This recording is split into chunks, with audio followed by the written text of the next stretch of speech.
Which team has been the unluckiest in the Premier League so far? Well, I'm joined today by Jon Mackenzie and JJ Bull to find out and decide once and for all.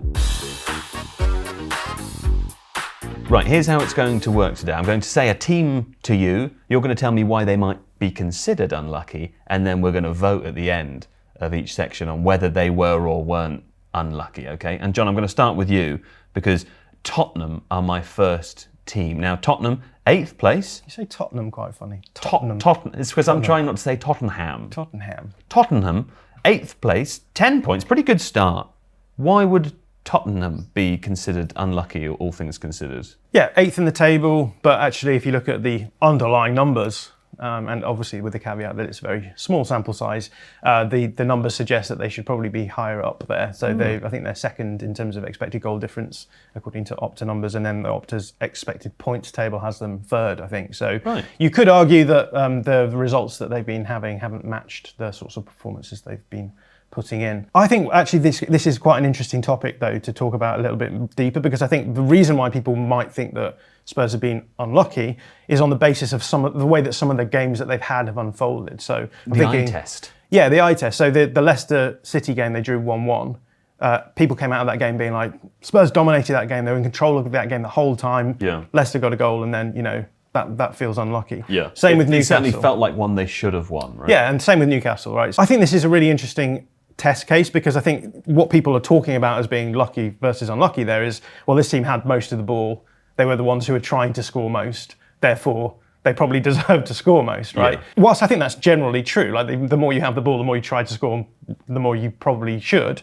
I don't think it's always the case. And I think if we break down what Spurs are trying to do, some interesting ideas, I think, pop out. So Spurs, I think I would put in the same sort of category as Manchester City under Guardiola. And that idea is that what they want to do is they want to be really consistently good at building up in such a way that they force the opponents that they're playing against to have to defend in their own box, and then they sort of almost create their own low block to then break down. Some of these games that we're talking about, we can see that happening, right? The Leicester game, Spurs in the second half in particular, they started squeezing Leicester into a low block, and they struggled to break that low block down. That's a good explanation for why they're generating a lot of expected goals, because they are controlling the ball, they are getting into these advantageous positions, at least positionally. The way that they do that, I think, comes with certain negatives, which could then explain why, despite the fact that they've got pretty good defensive numbers, they have been kiboshed on a few occasions against certain teams. So let's talk about how they build up. So they're building up, they're wanting to move the ball down the thirds. One way that they do this, we've just done a short on this, so if you want to check out the Athletic FC channel, there is a short looking at the way that Spurs build up, which is very different to the way that a lot of the big six do build up. That's the channel they're on, Jon. Yes, well, they're here. Do you want to explore it further? Do you know where you are? But tell me about their build-up. Yeah, so one of the things that they do is they increase the distances between their players in the build-up unit. So what we have here is really, really large distances between their players when they're building up. Actually, using photo-vision data, we can show that Spurs have the biggest gap between their centre-backs and their full-backs. I think it's like 18 metres, which is about 8 metres on average, further, a bigger distance than the other big six teams have. So what they're trying to do is stretch their players out. The reason why they're doing that is because when you do that, you're creating, as I say, big distances. That makes it harder for opponents to press you. Because there's more space. Yeah, exactly. So if you get the pressing wrong, the team will just play through you. So it does cause some teams to be a little bit reticent to press them. That means that it's kind of easy to get through the first few phases of their press and move the ball down the field. But it's harder to pass over longer distances. That's right. So the teams who've pressed them quite well, so for example, the first Newcastle goal that Spurs concede actually comes from one of these moments where Newcastle are like, fine, we're going to press you. And then suddenly what ends up happening is, the situation that initially happens, I think it's maybe Dragusin in this situation, I can't remember, but essentially there's an easy pass on, there's a free man in Romero on the other side of the field, but because they're being pressed so aggressively, actually that relatively free pass becomes much harder for the centre-back to play, and so in the end goes back to the keeper goes to Udogie, he then loses it, and then they concede through a throw-in off the other side. But what they're doing then is they're doing something that's designed to make their life easier, but if it goes wrong, it can make their life harder. And there's, I think, a series of these sorts of things that happen all across the pitch for Spurs. So another thing that you'll have seen is Spurs, like, they'd love to get their fullbacks inverted inside, but they're also super aggressive with them. Often what you'll see is those fullbacks pushing higher into the second and third lines of their build-up. Again, because what they're doing is they're overloading in these kind of areas. If you can get your build-up working well and get the ball through quickly, you then have overloads against the opposition's back line. That's going to make you more likely to score in these sorts of scenarios. Or it's going to make it more likely for Pedro Porro to have a shot. Yeah, that's also true. But the point being then is that you have a really light rest defence now, is that you're relying on these players to do a lot of defensive lifting if the opponents win the ball back and get in behind. If they have their midfield line in front of the Spurs fullbacks, that can become a problem. So again, you get the advantage from this, so you look really dangerous going forwards in these scenarios, but if you lose the ball, then you can look quite flimsy going back. Another thing that you will have seen happening is that because Spurs like to get their fullbacks into these advanced areas, is that often they'll be replaced through positional rotations through the midfielders. So Maddison often drops out. Again, that helps you in your build-up. Again, if you lose the ball, you now end up with players like Maddison, maybe Kulusevski dropping out to replace Porro in your defensive unit, and so you have less functional defensive players than you might want in those positions. Yeah. And this becomes a problem when you then do have to do these massive transitions back, where essentially Spurs, they all try and flood the box to get back to make it hard for the opponents to score. But then if the opponents work it around, break it down, you end up with certain scenarios where it becomes super difficult to decide who's responsible for who, because your positions are now all out of whack, your structure's all off. There was the goal against Leicester, for example. Both Romero and Porro actually went out to try and win the ball back against Leicester. There was confusion about who should have gone, and the ball goes right the way across the goal. Romero comes then charging back across to try and defend and runs past Jamie Vardy, who's at the back post, and he has a free header to score, right? So that is a goal which has been generated by Spurs being dominant on the ball in that kind of game, but then having to deal with the consequences of it in their own defensive third as well. So it's, the expression, you make your own luck. It sounds a little bit like you're saying in these scenarios, maybe Tottenham are making their own unluck. Yeah, absolutely. And as we've said, the whole goal of all of this is to force the opponents back into their own box and then break down that low block. And part of the gamble is that an elite team should have the players to be able to break down that low block, because obviously it's tough to break down a low block. Spurs haven't been able to do that quite so well this season. And so the gamble that they're making, which is we're going to be super aggressive going forwards, we're going to squeeze opponents deep, it's not paying off because they're getting kiboshed on a couple of occasions because of the ramifications of what they're doing in possession, and it's meaning that they're dropping points as a result of it. So a lot of this then comes down to the fact that, well, have they been as dangerous as they should have been on the basis of the way that their tactics are set up? So yes, I think you can argue that Spurs have been unlucky, but I also think that the moments that the games where people would say, oh, these are the games where they've been unlucky, have actually been games where things have happened which are completely explicable on the level of what they're trying to do tactically. So they haven't been unlucky? I think that they've not been unlucky, but there's a world where they could have been lucky in the same games, right? And they would probably be near the top of the table. Okay. That's the way that the luck swings. Okay, he's voting not unlucky. JJ, unlucky or not unlucky? Not unlucky. Not unlucky. Don? Pang! Ping pang! Over there in the not unlucky section. Is that a good sound effect? Yeah, did you like that? Oh, I'm sorry, Don. But I am going to keep doing it. Now, okay, we've done Tottenham. JJ Bull, let's go to Wolves now, please. Last place. Oh, dead last. 1 point from 6 games. However, they did just lose to Liverpool, and Liverpool coach Arne Slot said that he thought they'd been unlucky. So what do you make of it all? Why would they be considered unlucky? Why did he say that? Well, I think we need to deconstruct what luck is. Yes. Because luck is probably when things happen to you that are either beneficial or bad, out with your control. Right, yeah. Something that would be unlucky would be, say, a wild bird to fly from the sky and head the ball into your own net. That would be unlucky because you can't control the bird. You can't account for that. The beach ball. There was a beach ball that did that once. The Darren Bent beach ball. Absolutely, yeah. I mean, it didn't belong to Darren Bent. It wasn't, it wasn't sentient either. It didn't intend to head the ball in the net. No, and it wasn't called Darren Bent, but it did enable Darren Bent's goal, I believe. I think so. Yes. Something else you can probably say is unlucky is if a random fixture generating computer is to give you incredibly difficult fixtures.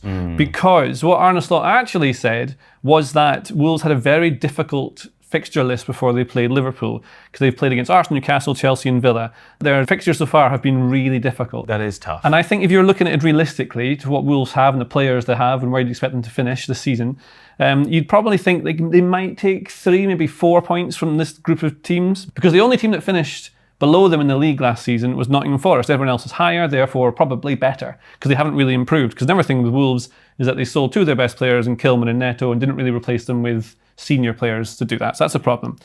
But you can see that they are bottom of the table and therefore are bad. But the expected points model from Opta says that they should be slightly higher up, maybe on they should be on about 5 points. So roughly what I said they should have been, but that's based on their performances within games. They should have 500% of the points they have now. Well, which is a lot of points. But the problem with this, and all things to do with luck, is that if things start going against you, what it can lead to is dropped confidence and morale, which leads to decreased performance levels going into the next game, which leads you to losing, which leads you back to number 1, more dropped confidence and morale. But what if they could stop these things that are happening to them that are making them lose? Because you do create your own luck. Perhaps they are being unlucky within the goals they're conceding. This, for example, is this bad luck? Because the ball comes into the box and Kanate smashes a header from close range, really high XG value shot because it's so close to the goal.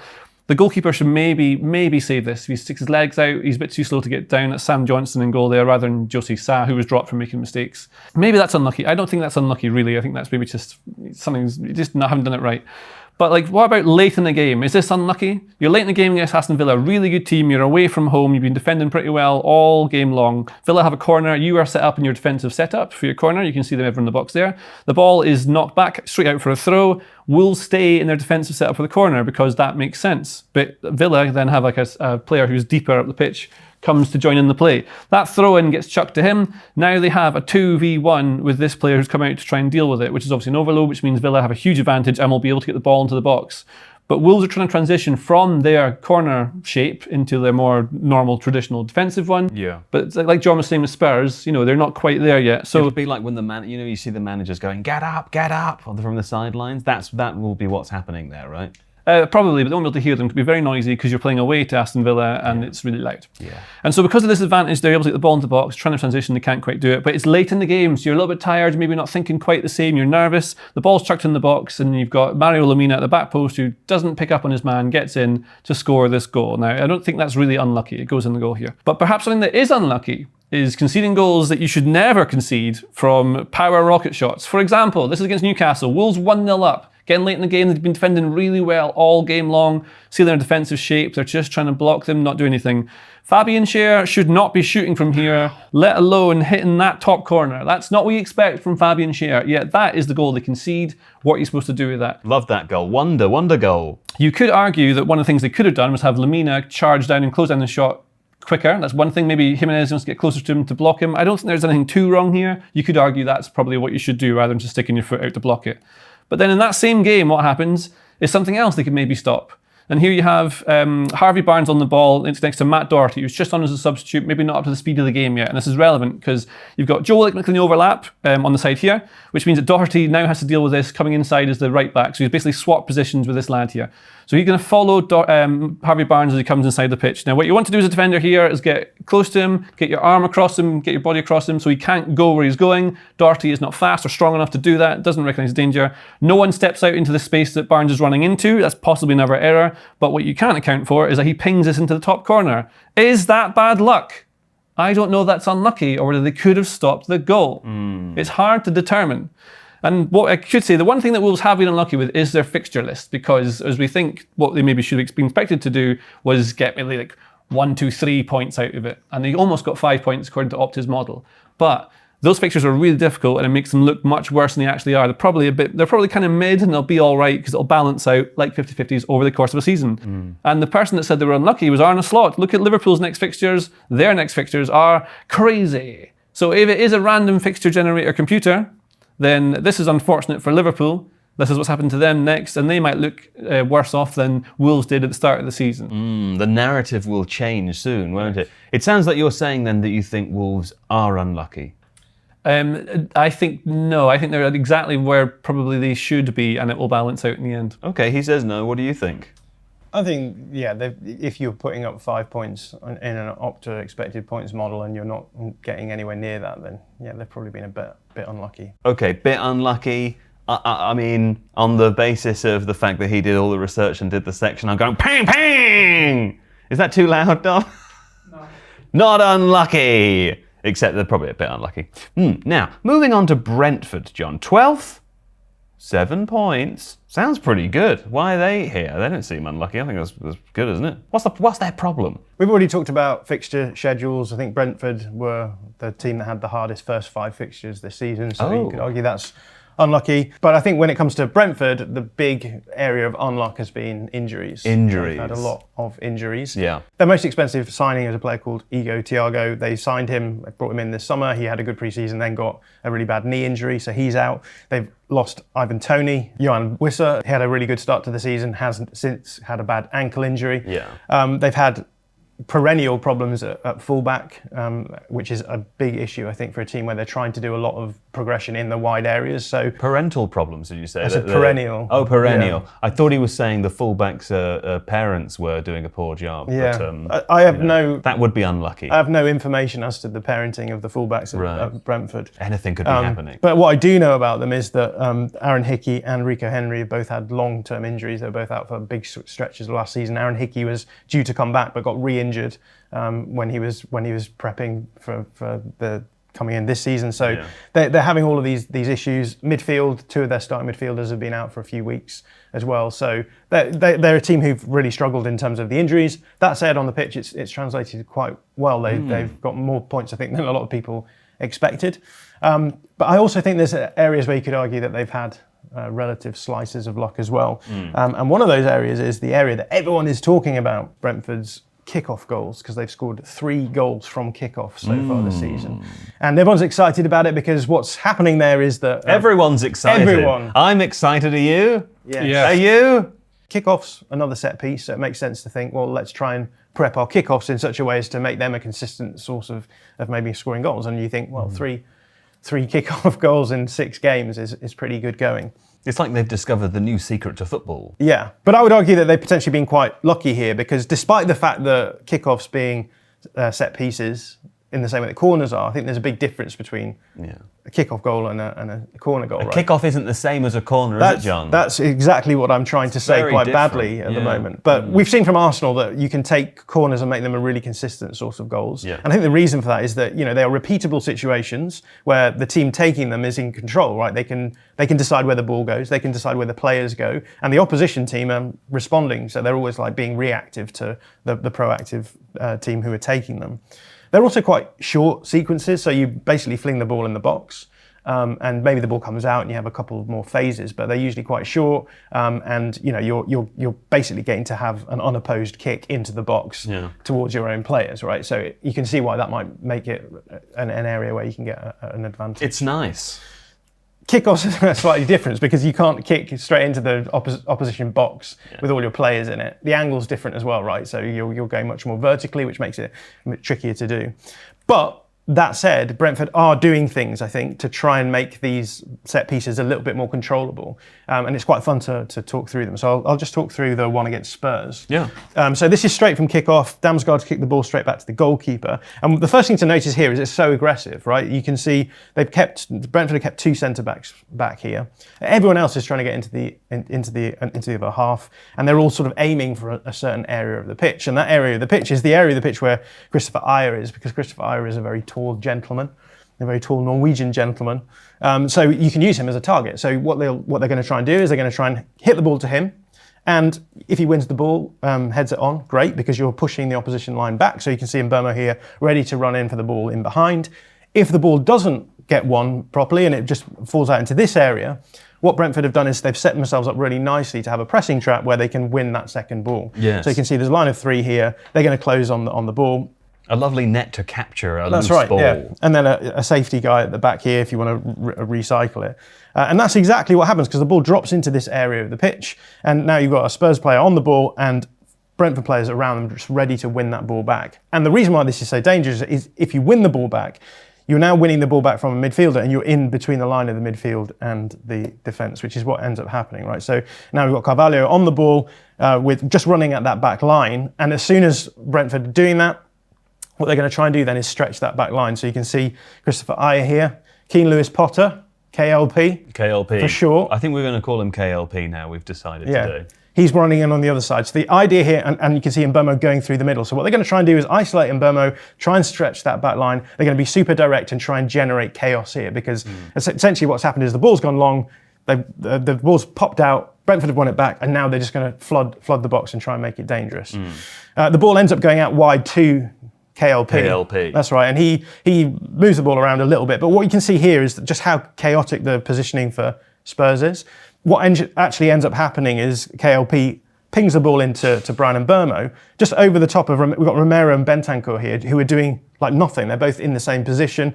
There's no players around them. That was very scornful, the way you said nothing just there. Sorry. No, I liked it. I'm just saying. But this is what they're doing, right? What they're trying to do is generate these sort of chaotic scenarios where the opposition team aren't really prepared for what's happened.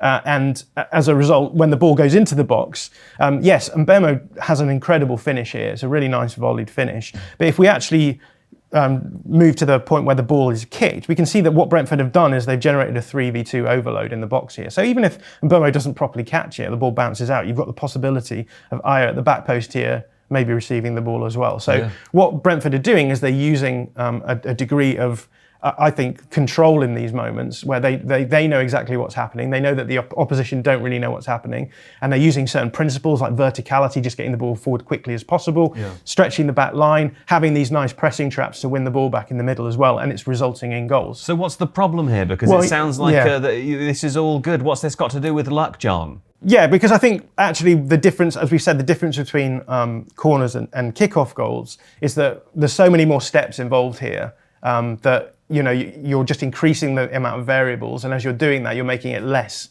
consistent a way of creating chances. Jon doesn't like introducing variables. That's right, yeah, I hate that. Yeah. So, for example, the kick-off goal against West Ham actually involves like 9 passes. It's 37 seconds before the ball, from the kickoff to the ball going in the back of the net. And it also involves 2 turnovers where the opposition have the ball and just do a bad job of actually clearing it. And so for me, it's like, this is all great. You are trying to bring these sorts of moments under a little bit more control, but I just don't think that they're going to be able to consistently score them as much as they have been in the future, not least because now all teams will be aware of what is being done, and so they'll be having their own sort of counter movements tactically to make sure that these sorts of things don't happen. Having said all of that, Brentford didn't win a single game where they scored one of these goals. They drew against West Ham and lost the other 2. So you could argue also that getting lucky also didn't result in points on the board. So True. Yeah, maybe all of this was a waste of time. And what are we doing here? Have Brentford been unlucky, Jon? Oh, I think yes. He thinks yes. And what do you think, JJ? I'll go the opposite of what he said because he went opposite to me last time. He says no. I'm going with him. Ping, ping, ping. That's in the yes. You got that one done? He's got it. Next up is Southampton. Not doing very well, are they, JJ? 19th place, also 1 point from 6 games, same as Wolves' record. Are they unlucky? Some people just think they're bad. Well, again, we have to look at what luck actually is and how we can measure it. And one way we could probably measure it is by using those underlying numbers like expected goals and things like that to show you how a team probably should be regardless of what the results are, because the results can lie sometimes. And Southampton are interesting for this for a couple of reasons, for their expected goal difference and their expected points difference. So in terms of their expected goal difference, they should probably be better off than where they are. They conceded more goals than they probably should have done, and they have not scored as many as they probably should have. So that's a problem. Then on expected points, they have the biggest variance of any team. So they should probably have far more points than they actually do. So where they are versus where they're expected to be is a bigger gap than any other team in the expected league. Points thinks you'd have more points than they do by a margin of more than every other team in the league. Wow. But why is that? And it's because they keep conceding... Because of luck. Well, they keep conceding stupid goals. So is this unlucky or is this is it just stupid, right? Because here's Marcus Rashford, and this keeps happening to them, stuff like this. He shoots through a bunch of bodies, goalkeeper can't really see it, takes a slight deflection, just goes through people, you can't see it. Ramsdale can't stop it, it goes in. They keep conceding goals from long range that are deflected and just you can't really do much about them.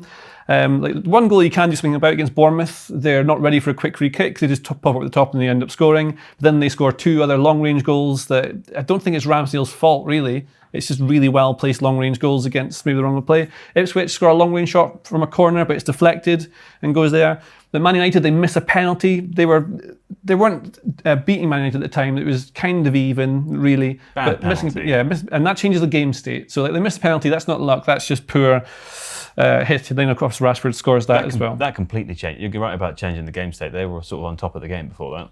Changes the momentum, sure, certainly. Yeah. But the thing is, what you want really with creating your own luck is to minimise the potential for your opponents to roll a 5 or a 6. It's like rolling dice. So if you're chucking the ball into an area where it can go 50-50, then you don't know where it's going to roll. You want to minimise your chances of the opponent scoring against you. So one of the ways that Russell Martin wants to do this is by controlling the game, by building up from the back, playing lots and lots of short passes and building up. But I don't think it's unlucky that they just keep playing bad passes to defenders. There's one goal against Newcastle, I think it is, where the goalkeeper just passes directly to a forward. That results in a goal. There's twice against Brentford. They're trying to build from the back. Brentford's pressing is really, really good. And they just, whoever they do it, they block it. A pass goes into the middle. This player's maybe not ready. Someone jumps on them. They win the ball and they manage to score twice from it. So the constant narrative about Southampton is that they keep making the same mistakes and build up. Why don't they change their style of play? Why don't they do it? Because it worked last season. That means you got control and you have control of the ball and the way you build up. Therefore, in theory, you can minimise the chances of luck going in against you because you've got control of the game rather than throwing it into the mixer and then seeing what happens from there. But the thing is, this is exactly what Southampton want to do. They want to play short all the time. And the reason I think they're looking like they're unlucky is because they actually lack like aggression and defensive mindedness. They don't have like power speed. They're not going in to try and stop teams from playing against them. They're not hard enough to play against. So they play the fewest long balls of any team. They're not putting it long. And there's a few reasons, both stylistic, but I think also they're just not very good at them winning the ball back. This is their aerial duels. One, they are the worst in the league at winning aerial duels. Could be related to, well, it's percentage, right? It doesn't really matter how many you play. They don't win as many. They don't have big players, really. Like most of their interceptions and tackles come from Flynn Downs in the midfield. They don't make that many tackles and interceptions. We see they're closer to teams like Man City and Liverpool, luxury teams who do defend very well, but also have much better players. And you can play like this if you have much better players. You can try and coach them. It doesn't always work. Remember Burnley last year? Remember them? Similar to that. But also you have here, this is just the tackles they made again, very low down, nearer Man City. Interestingly, Fulham are there too.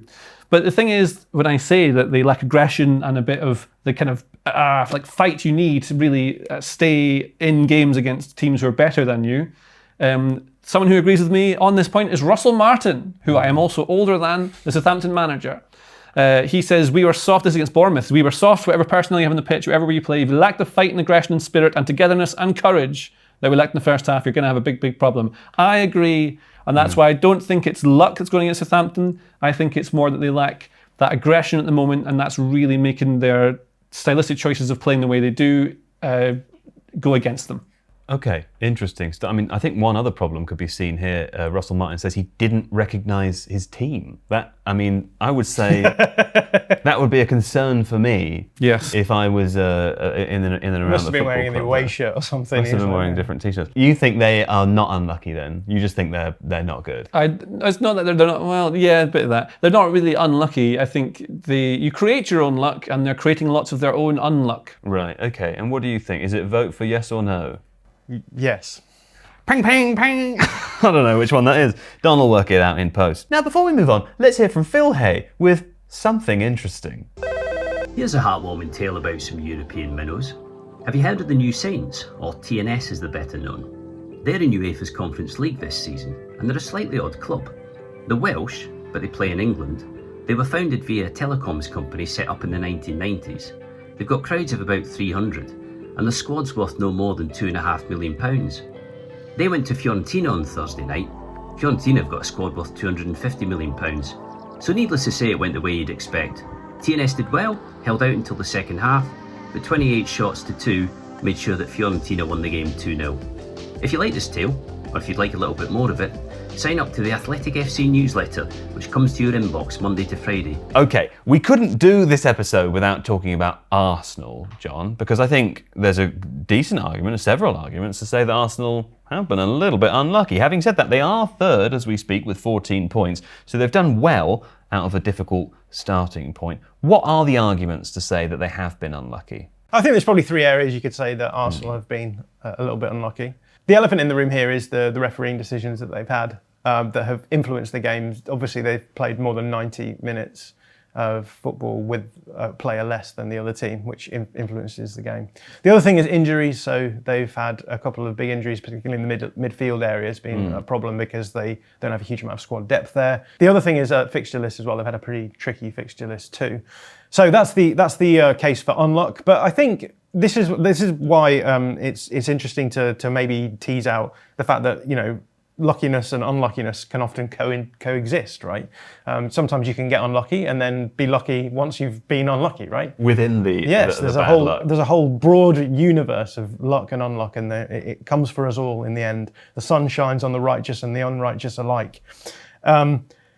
Arsenal, in the context of the unluck that they've had, have probably been one of the teams that have had the rub of the green a little bit more. So if we look at the Opta. They've been lucky within their bad luck. Within their bad luck, yeah. Right. So if you look at the Opta expected points table, again with the caveats of it's early in the season, Arsenal are the team who've actually benefited the most. They've put up more points than you would have expected on the basis of the chances they've created in games. The reverse Southampton. Now, obviously, there's caveats to be had here as well. The games that they played in were unusual, and I think whenever you're playing in unusual games, it's worth taking what the models say with a pinch of salt, because they are probably outlier things, and obviously models take generic numbers and don't take into account what's happening. So what happened in the second half against Manchester City. Yes, exactly. So Man City dominate that game because they've got the player up. Arsenal sit in the box. So Man City do put up a big amount of expected goals in that second half, but those chances are much lower than they might have been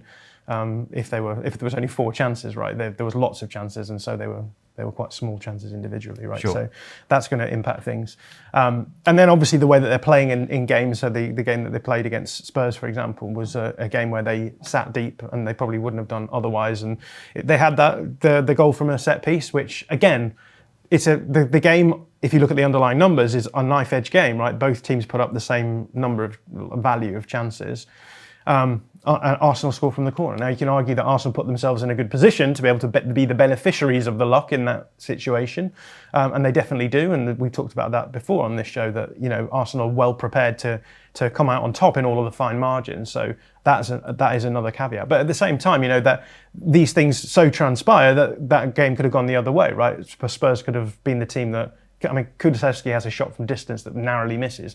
If that goes in and Spurs end up winning that game, we'd probably change the conversation about both of those teams, and you know, the momentum for Arsenal maybe isn't quite as high as it was. So I think on this one, maybe Arsenal, maybe the unluckiness and the luckiness maybe balances off a little bit. I think Arsenal fans would be pleased where their team are at, given the context of unluck that they've had. Yeah. So yeah, I'd probably put them in there. They've probably not been unlucky because of the balance. So yeah, I'm going to say not unlucky. Okay, so he thinks that they've not been unlucky. What do you think? I think middle. So neutral, also not unlucky because it's not one or the other. Okay, so they haven't been unlucky. There we go. Ping, ping, ping, ping, ping. Now, finally, JJ Bull, Bournemouth. 11th, 8 points. Pretty good. I mean, you know, it's pretty good. Why do you think they've been unlucky, Bournemouth? Because we know that results can lie, especially when you look at underlying numbers and what's going on there. And I think Bournemouth are better than their league table position suggests. And I think certain things have gone against them, which you could argue are potentially unlucky, which would have them higher up. And as we talked about Wolves earlier on, there are knock-on effects to this. There's a cycle. And so if you lose, it leads to, you know, lowered confidence and morale. But if you win, it also leads into heightened that. And then people adapt to you in a different way, and you can go in a surge and the narrative changes, and therefore you're riding a wave of wins all through using luck. Now, for example, earlier in the season, and I think Bournemouth are really good, early in the season, I think they were drawing with Newcastle and had this goal disallowed. As you can see, it's a handball. You can see his head there, and then the ball is here. It counts as a handball and was disallowed, which I think is incredibly harsh. But is this unlucky? And so I had to go and use the supercomputer to define purely what the laws of handball are.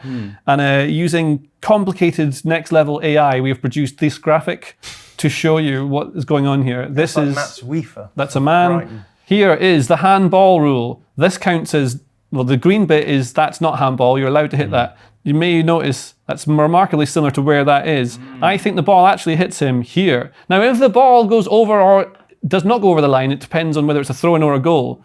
Not at the same time. Yeah. But also, I mean, that would be cool if that was. But if it goes over the line fully, it's out of play. I see. And so this is not fully. It's not. It has to be fully over the line. I think you benefit the attacker always because it makes it a more fun game. Therefore, I think they're unlucky. And say they'd had, what would it be lucky? Say they had a different referee on that day or a different VAR referee on that day. Perhaps that person might have interpreted the rule slightly differently. Yeah. And therefore, they would have 2 more points, which would put them level right now with Spurs on 10, which looks a lot better than where they are. It just helps you then ride that. They missed a penalty versus Chelsea. I don't think that's particularly unlucky, but it changes the game state. And game state is really important because then you can adapt to how you want to play. If you go up 1-0 up against Chelsea, you can go deep and then you can hit them on the counter, and they leave space for you to take advantage of. But even things like game state is really relevant, but even the bounce of the ball can go against you sometimes, and that's when I think you can see luck. This is the closest to luck I found in any slide that we've got so far.